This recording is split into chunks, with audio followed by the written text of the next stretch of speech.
Hey everyone, Pritesh here. Welcome to GrowthOS podcast where we talk real B2B SaaS growth, rooted in raw insights to bring you the only things that are actually working. And today we're diving into something that's keeping a lot of CMOs up at night. Google's SGE, ChatGPT search, and all these AI engines, they're completely changing how people find content. And the scary part is your traffic might be dropping, but that doesn't mean you're losing the game. It just means the rules changed. Today, I've got Taher with me, our organic growth lead, who's been helping clients to navigate this shift. Taher, you've been hearing the same panic from executives, right? Oh, yes, constantly. And yeah, thanks for having me. I actually, you know what, I have been wanting to discuss this for quite a while now. And as you know, that we are getting a lot of calls like traffic has tanked. And so, shall we stop spending more on SEO content front? Okay, right. So here's what the thing that trips people out. Imagine you've spent a week on this killer blog. You've done the research, the data, the whatever work is required in order to create a blog. And then the AI comes and it just summarizes your entire blog, giving the user the answer in the Google search, and they never click on your website, right? Yeah, And it's brutal, yeah, man. It's brutal. and but here's what we're saying: the content that does get cited, that shows up in this AI overviews, it's not random. There's a pattern to it, and it all comes to something called as EEAT, right? Experience, expertise, authoritativeness, and trustworthiness. And today we're going to break down how it is going to play a role in the GEO AIO space. And with me is Tahir, who's going to help us understand this. So yeah, let's get into it. Tahir, for the people who aren't living and breathing this stuff, right?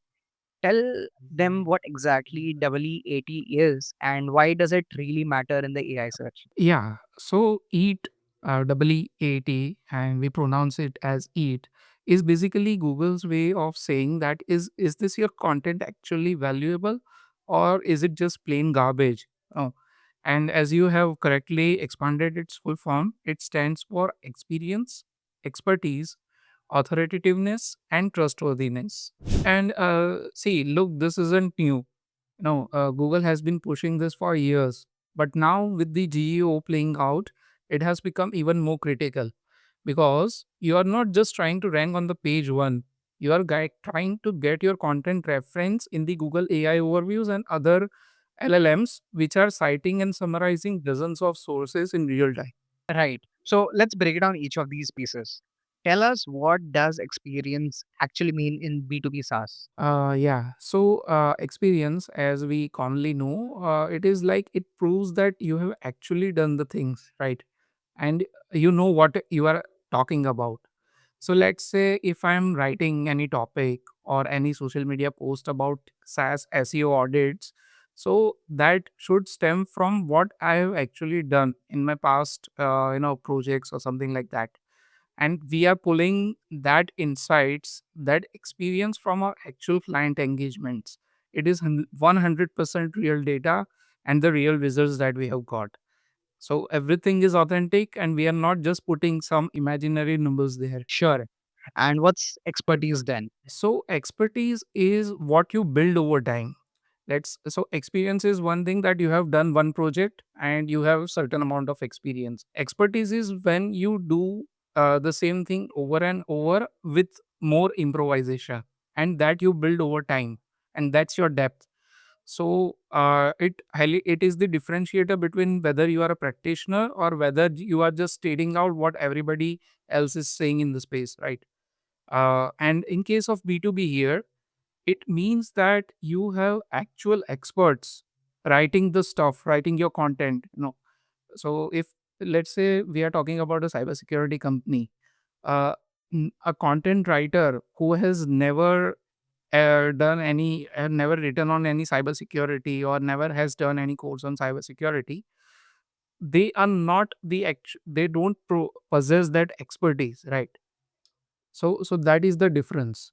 And what I can interpret from this is very simple. Maybe, for businesses which are 10-member team to say almost 100 200 member team, um, I'm assuming that the management level people, right? The founders, the CXOs, they would have to be involved into the content writing process. Maybe not write the entire content end to end, but contribute their own thoughts, contribute their own personal opinions to the content, right? Say it is a blog or ebook, whatever that is. Yeah, exactly. So taking the cue from the cybersecurity example, your CISO, that is Chief Information Security Officer, should be that person who possesses that expertise, right? And the original insights should come from them and not some from the other third party resources. Correct. Correct. Yeah. So that was experience and that was expertise which we've covered already. Now let's come to the A, which is authoritativeness. What's Mm. that? So authoritativeness is how much authority you possess to talk about that topic.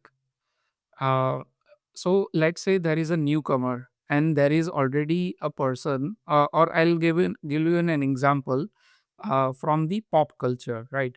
Let's say there is an emerging actor known as John, who has not done any role or any kind of projects in the industry. And Yeah. on the other side, we have Leonardo DiCaprio, right?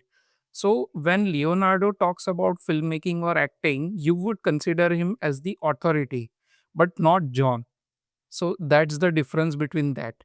And in terms of B2B, that authority comes from the other credible sources citing you or had giving you backlinks from their own resources, right?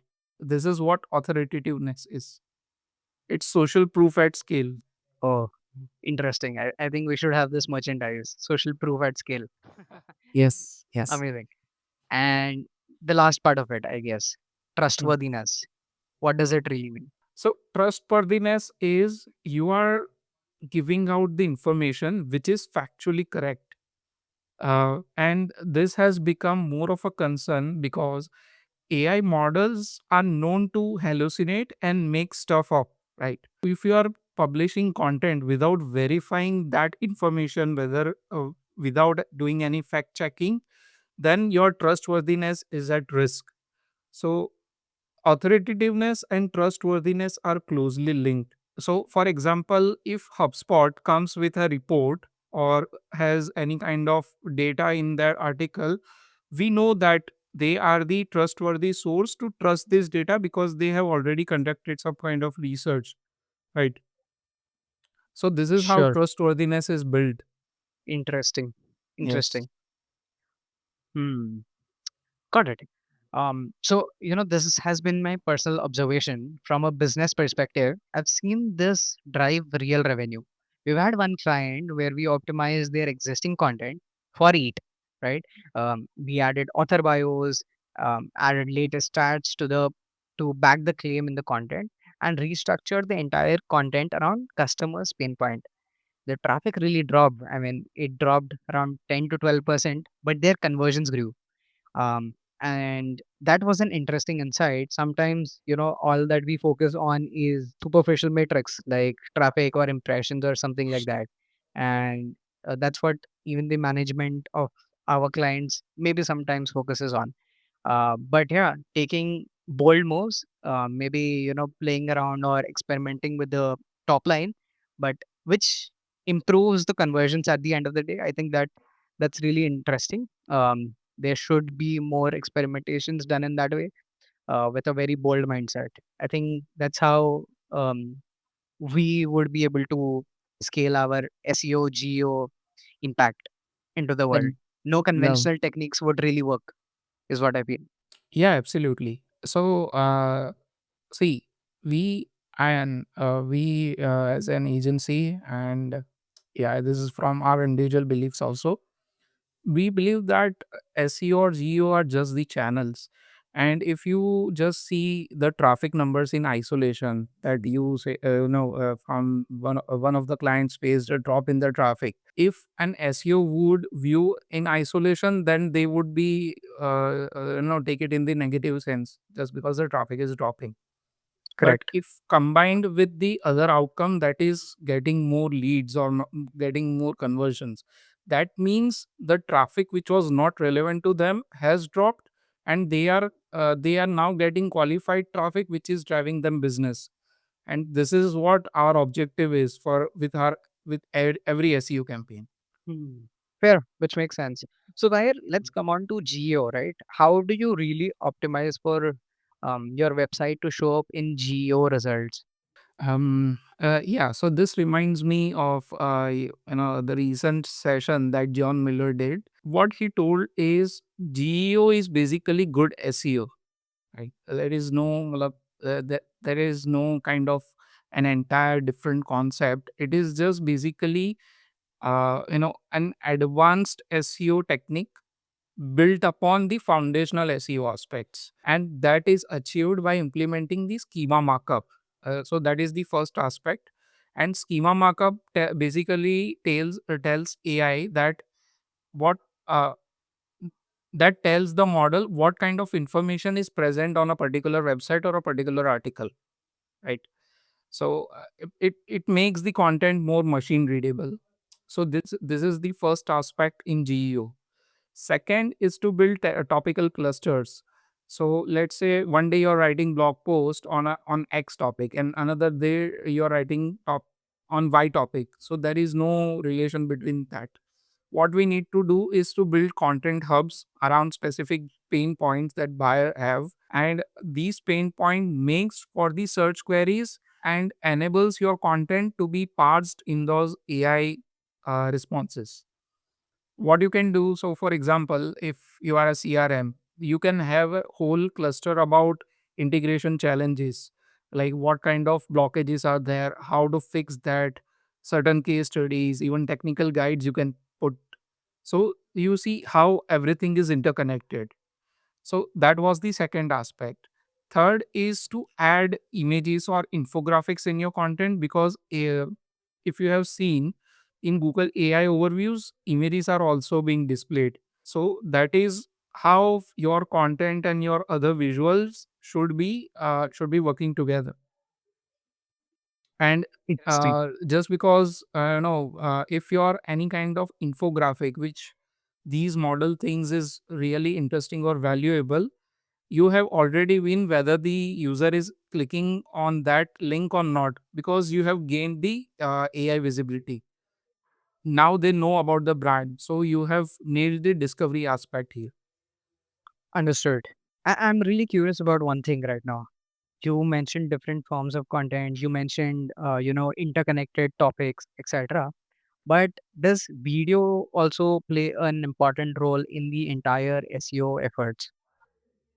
Yeah, absolutely. So again, like in Google AI overviews, we have seen like for informative queries like how to do X thing or related such related queries, YouTube videos are also surfacing up, and these models are so intelligent that out of the 15-minute clip, it will particularly pick that section which answers users query.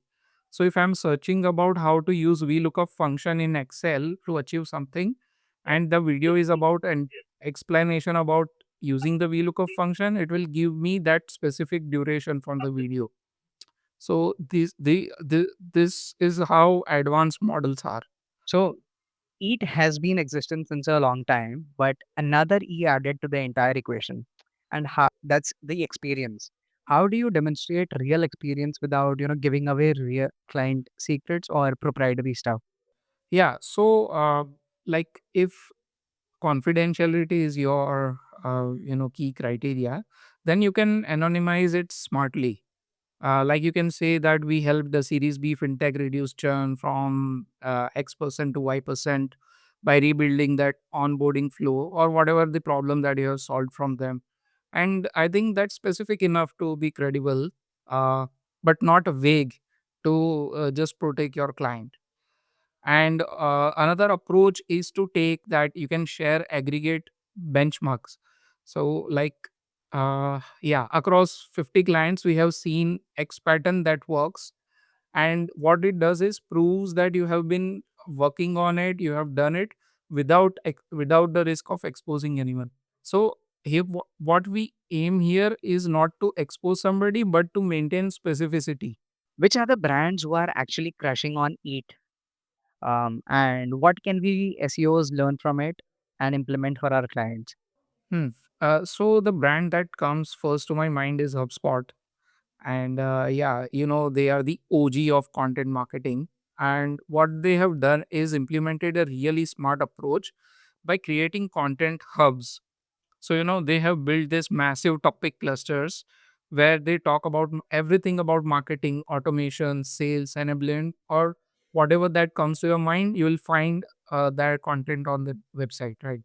And what interesting is every main pillar page links out to this really specific deep dive articles. So they have mastered the art of topical authority. And I'll give you one example. So if you are searching for how to reduce email bounce rates, you will land on the blog post, but you will find other related articles or guides about entire cold email outreach. So this is how they have optimized content, and every content piece has an author bio. So this is how they have established it. Understood. But HubSpot being HubSpot at a massive scale right now, um, I mean, I'm and they would be fine, investing heavily on blog writing, right? Writing multiple blogs, maybe hundreds of them in a month. How would a small brand with limited budgets still be able to play around in this zone where mass production is maybe required? Or, how do you actually compete in this? Hmm. Yeah, so pretty interesting question here. Mm, See, the fundamentals would remain the same, and just because HubSpot is doing that for years, that means that, and they have lots and lots of content, more than ever you can imagine. For a small brand, you can start with building topical authority on your core service areas or product focus, right? For example, let's say you are a sales enablement software.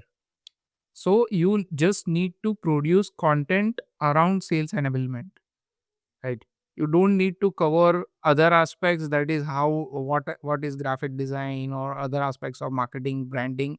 You don't need to go there. Just produce, just leverage the pillar cluster approach to build the topical authority, implement the right kind of schema markup or the structured data, and have real people in your author bios. The blog post or the article should not go with the general editor or admin kind of handles. They should have real people there. And mostly I would advise the leadership, that is the CEO, founders, CMOs, CFOs. They should have the bylines on such pieces. Another thing would Yes. be to get high quality, high authority backlinks from relevant niches. So that builds your authoritativeness. And whatever the content you publish, it should be fact checked to build the trustworthiness. Fair enough. Okay, makes sense. What about Ahrefs? Let's break down Ahrefs. I personally feel they're playing a different game altogether. Yeah. So I really like Ahrefs with the approach they have taken. So they being the market leader into this SEO tools, and now they have launched the AI optimization tools as well. They have massive data sets, and what they do is leverage those data sets to create unique content, unique research driven content pieces. So you would find articles like, we analyze 16 million URLs and here's what we found, such kind of topics. So these instantly build it among the readers. Right. And that sort of a content usually compounds as well, right? I mean, people would reference them, publications would reference them, Yeah, and yeah. then it's just a flywheel. Just a flywheel, and yeah, so they naturally attract backlinks. What whoever wants to write an article about SEO, they would certainly cite Ahrefs just because they have built that authority. Correct. Correct. And Adobe is, I think, another one I've noticed. They go ridiculously deep on the feature explanation. Something like, answering exact queries that people type about Photoshop or Illustrator or any of their softwares. And then it ends up showing their featured snippets in the Google. Hmm. Hmm. Yeah. And now AI overviews. Yeah. So they are completely dominating that space. Okay, let's get into something controversial. Human AI hybrid approach. Walk me through what actually that means and how brands can use AI without destroying trust. Hmm. Yeah. So, if you're talking about from the content perspective, what I think is you can use AI to draft the structure and the baseline content. Then you can leverage the actual humans or the subject matter experts on your team, or you can invite the other people also, which have noticed that certain top level writers do on LinkedIn. What they do is they add more depth and layer to your articles, which is not available on any other content piece out there. This makes for using your own proprietary data. Using You can use client insights or hot takes that come from doing this every day. And so what AI does is catalyzes the content production without you being sacrificing the authenticity, right? So humans add that depth or the expertise to your content. So, Tahir, what's your bold prediction? Where does WEAT and Geo go, say, by 2027?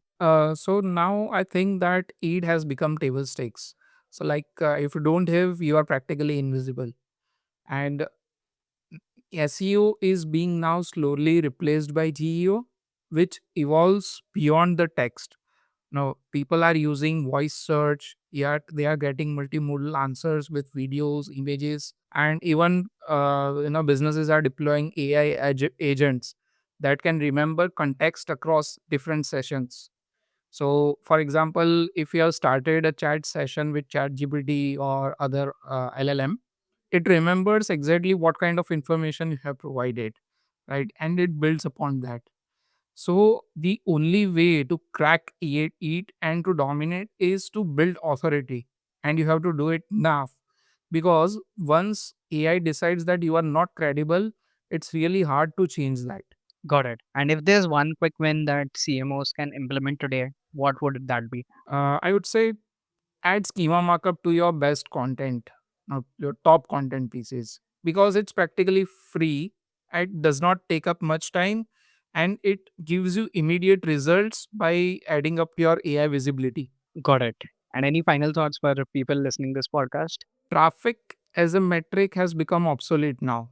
So if you are just after chasing after traffic, it won't land you or it won't get you the desired results.